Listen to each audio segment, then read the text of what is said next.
Y'all, if it ain't one thing, it's another. As you can see, I got the Monty back in the shop just as I was getting around to actually enjoying or riding around. It looked like I blew the transmission, y'all. As soon as you think everything is straight, man. Out, out, out. As you can see, she got her up on jacks. All 4 jacks. Because I think I'm going to have to drop this transmission out of here. It was riding one day, I heard a clunk. Then after that, the next day, I went to Home Depot, misjudged the parking spot, and then tried to back up, no reverse, none whatsoever. So as you can see, I was looking for a simple fix. I hope it was a simple fix, but I don't really know where to go from here. I think I'm gonna try to go under there and see exactly what's going on.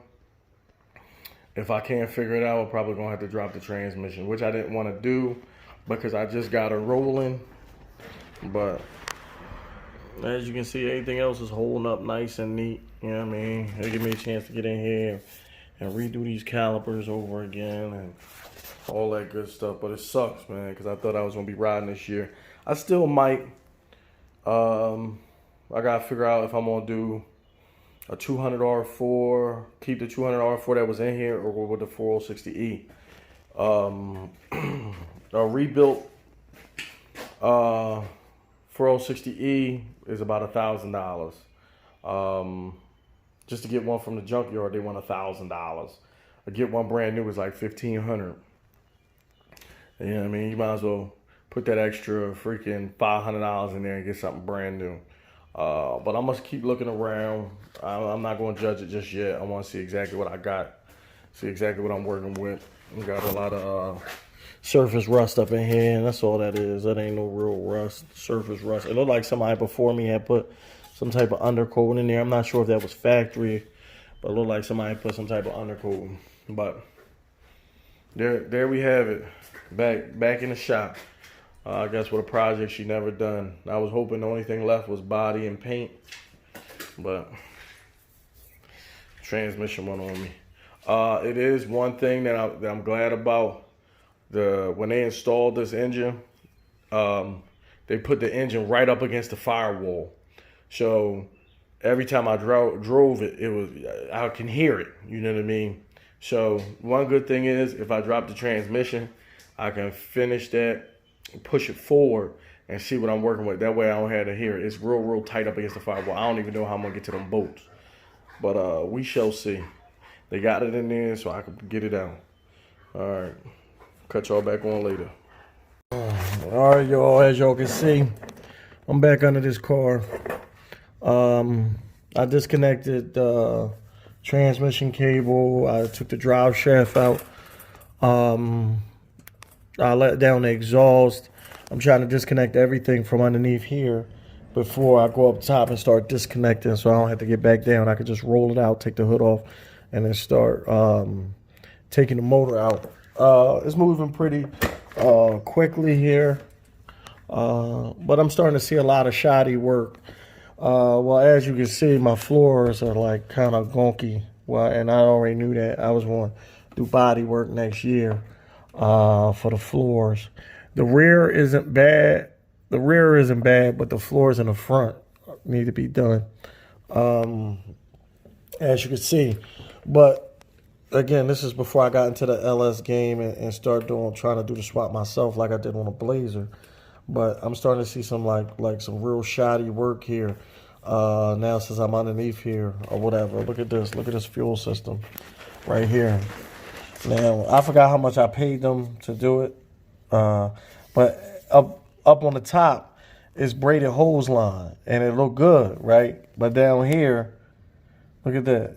They cut the braided hose line, put a clamp on it, which wouldn't have been bad, but look, I don't know what happened here, but the pipe stops here. So what they did was they put another for the fuel and another pipe into this rubber hose line and then connected it here into the braided hose line, which I find is real shoddy because why not just fix it? Or why not just run the braided hose line all the way down to this pipe? if you want to do it that way anyway.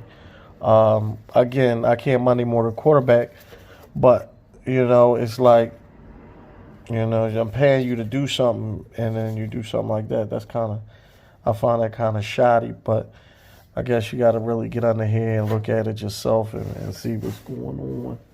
Also, what I don't see under here is a fuel filter.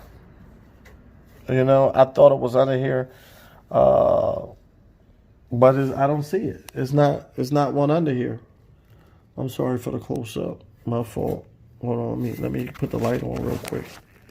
Okay, as you can see, this is the pre-bent line right here running all the way down here. But like I said, what I don't see is a fuel filter. So I've been running all this time without a fuel filter. Again, I can't blame nobody else. I could blame them. And they're definitely at fault for it. But at the same time, I gotta blame myself because I didn't get up under here and really look at the situation. But there you have it. As you can see, that's what I'm working with. All right, y'all. There we are. This is all I'm gonna do for the day because I gotta go into work. I disconnected the fan, all the wires. I went to the fan, undid the battery, took all the leads off of it, undid the transmission lines. I think I'm gonna go with braided transmission lines next time, but just seeing some things I can upgrade on it. This is as far as I want to go today. I'm gonna take the radiator out, give me some more room to take the motor out, because when I get ready, I'm gonna roll this outside and do it outside because there's not really enough room in the garage to take the motor out. So I'm gonna take it and I'm gonna roll it outside, and then I'm gonna take the motor, undo the hood, take the hood off, and take the motor out straight up. Do it that way. Everything is unhooked. The drive shaft is unhooked. The exhaust connectors, the fan, that's the fan. I got everything. Whatever I took off, I bagged up. It just sucks that now I gotta go back through it again. But again, I already knew it was gonna happen. But I'm definitely finding some zip ties and starting to find little things here, little things there that need to be addressed. The good thing now is I know that I have the label from what I did last time when I just started taking stuff off and not knowing where things went. Now I know I have the label, so I got baggies here that I can label everything, put everything in the bags, labeling all the wires and the connectors as I take them off, so that I know where they go back to. As far as the computer, I'm leaving everything mounted exactly where it is because I'm going to put everything back exactly where it is. But I'm going to just disconnect all the wires from the motor itself, fold that over, take the motor and trans out, and then I can, as I'm rebuilding everything, the motor and trans, or I'm probably going to take the trans. I'm going to take the trans to a shop, get the transmission redone. Not sure if I'm going to stick with the 200R4 or the 4L60E. Let me know, what y'all guys prefer, what y'all like to run a little bit better. But I'm going to take the motor apart. I'm going to do new rods, new rollers. I might put a cam in there. You know what I mean? It's about time. There's a couple of things I got to address, though, that I want to address as far as like the fuel filter, because I can see they connected this without no fuel filter. So a couple of things I want to take care of. But it just sucks that I got to do this before the summer because I wanted to have her out before the summer. The body, as you can see, I showed y'all before, the body is in pretty good condition. A couple rust spots here and there, peeling through the paint, couple scratch marks. As you can see, a couple rust spots peeling through the paint. Couple scratch marks just for rubbing. So, it's about time. Paint peeling right here. But like I said, I had planned to get this done next year. But look like my plans have gone a different way. But we shall see, man. We shall see. As you can see here, look at that. You know. And there's a couple things I want to look at on the frame just to make sure the frame is right. So a couple gummy spots, and I'm not sure exactly what are they supposed to look like. As you see, like I said, the body is pretty good. Rust spots here and there. That, you know what I mean. You can see the rust starting to come through the paint a little bit, but we shall see. She might be back up this summer. See the alignment. So she might be back up this summer, but I'm not really pushing it. I think I'm gonna do it right. I think I'm gonna just do it right this time, man. And not allow somebody else to do it. Cause when somebody else do it, man, you never know exactly what you're gonna get. I want to clean all up behind that firewall back there. I want to smooth all that out. I want to make this engine bay look nice and fresh. I'm gonna see if I can hide some of these wires. I went to get this motor. I went to a place. I forgot what it's called. I think it's called like Just Chevy Trucks or something like that. But they do the harness and the motor. I got a pretty good deal on it now.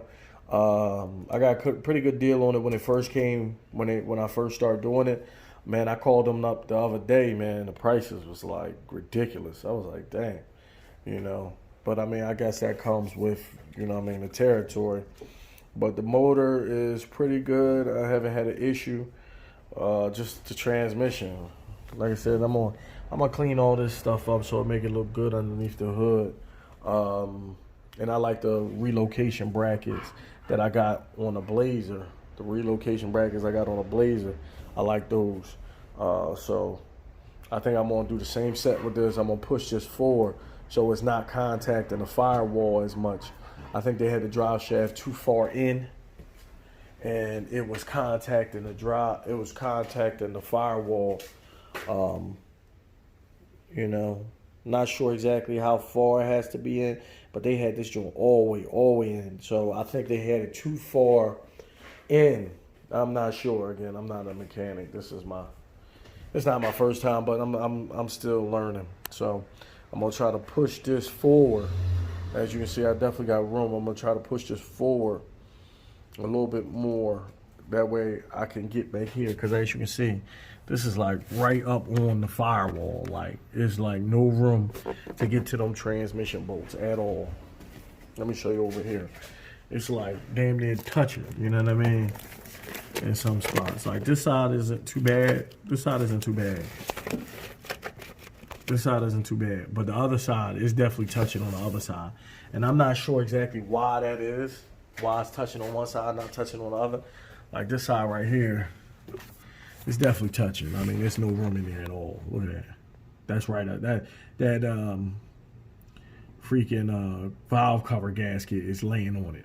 So, and I think that's what I'm hearing as the as the transmission rotates.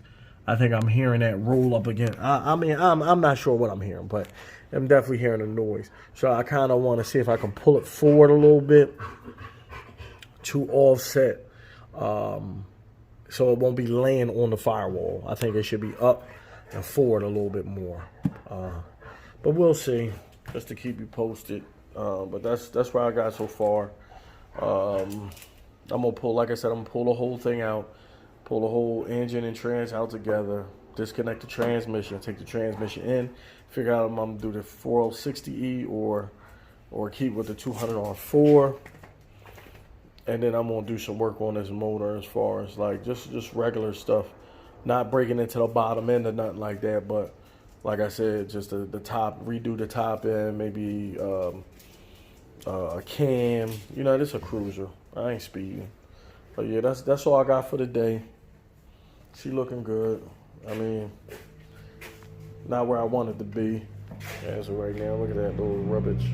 But give me time to do all this stuff. So there you have it.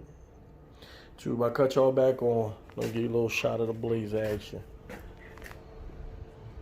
It's the Blazer. She's sitting there And the Blazer, man, she started right up, man. I had no issues with her. The only thing I do want to do is, for some reason, she hesitates to start when she's been running a while, like if she's hot. So she hesitates, like she'll crank, crank, crank.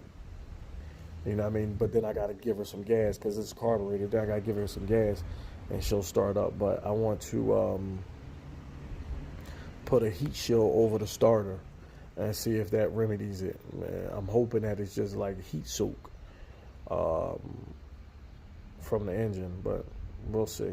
That's a little something like to catch you. See you when I see you.